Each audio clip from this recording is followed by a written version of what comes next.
Today, I wanted to highlight one of the most underrated films of 2025 so far. And that movie is The Surfer, which is directed by Lorcan Finnegan and stars Nick Cage as the surfer. And in this movie, we follow a man who returns to the beach town he used to go to as a kid. And his dream right now is to buy the house his family used to own when he was a child back in the day. But he hasn't bought the house yet, even though he's in the process of doing it. So when he goes to try and take his son surfing, he soon realizes that the local beach town is now ran by a surfing cult, and they refuse to let anybody else use the water until they buy property in the town. And I'll be honest, when I first started the movie, the first like 5 minutes, I was pretty skeptical. I was thinking, this is not really gonna be for me. I do like me some Nick Cage, and I appreciate what he does. There's nobody like him in the industry, but I don't go out of my way to watch all of his movies. I wouldn't consider myself a diehard Nicolas Cage fan. And in this movie, he is definitely doing the Nick Cage thing. He is not trying to do anything else. And I went out to catch this at the last possible showtime. I've had a really busy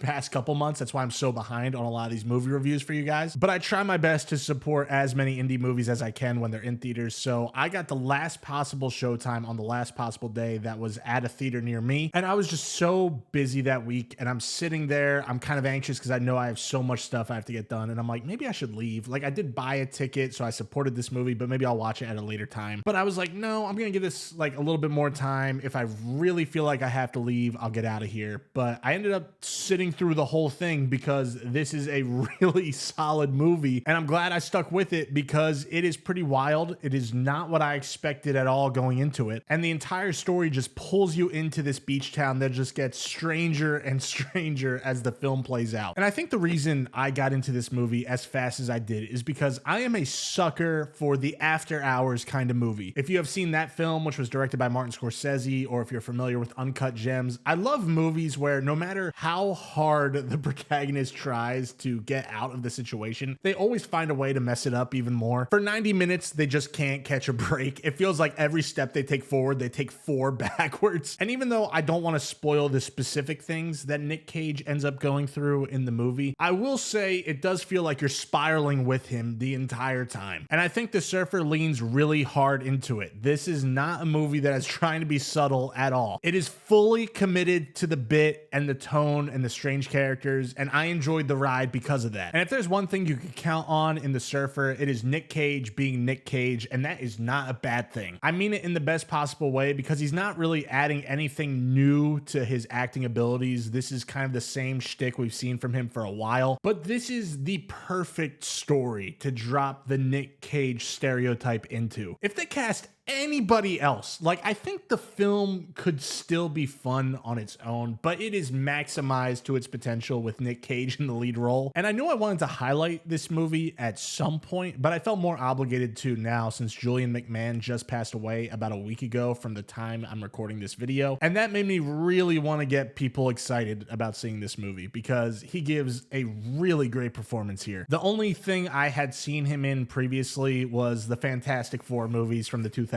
when I was a kid. He was Dr. Doom back in the day. And while I was watching this, I didn't connect the dots that was him. I was just watching this guy and I'm like, damn, this guy plays such a good villain. It's a no-brainer that you would pick this guy to be Marvel's biggest villain. He's that good at being a bad guy. And him and another guy that is in another ocean-related horror-ish movie that I'll talk about very soon on this channel. They're kind of both tied for my favorite villain role of the year, but this guy in this movie is so good. He's got that calm, menacing guru energy at a lot of points, but he also has those moments where he just lets it rip in his performance and he goes off. And it really does suck because my honest to God takeaway when I walked out of that theater a couple months ago at this point was like, man, that guy was really fucking good in the movie. And I was really excited to see if he would have some sort of career revival. Like, I know this wasn't the biggest movie out there, but I think it really showcased how good of an actor he was. So when I saw the news that he passed away, like, it always sucks when you see somebody pass away, but it sucked a little bit more knowing, obviously the guy seemingly lived a great life, but he was clearly more talented than the roles he was given. And I really wish we got to see more of that. So I wish the best for his family, and I want more people to see him in this movie because I do do think it is a very memorable performance and one of the better ones I have seen this year. They also make him and everything else on screen look great. The cinematography in this movie is beautiful. I feel like it's pretty hard to make an Australian beach town look visually bad, but I think the film uses the coastal setting to its full effect. There's this really cool contrast where you're watching some of the most beautiful imagery on the planet mixed with some of the wildest shit that Nick Cage has to be put through. And I kind of like that. I like getting that weird, uncomfortable feeling in a place that's supposed to make you feel comfortable. And I know this video is shorter than a lot of my other reviews, but I do think this is one of those movies you want to go in knowing as little as possible. I think it is helpful to know that it is a crazy movie going in. Like, I've seen a lot of negative reviews online. I'm sure it's from people that thought they were getting into like a surfer sports drama movie, and this is the furthest thing from that. It is so ridiculous, but there's a lot of fun to be had. There was like a full week where I was saying, don't live here, don't surf here.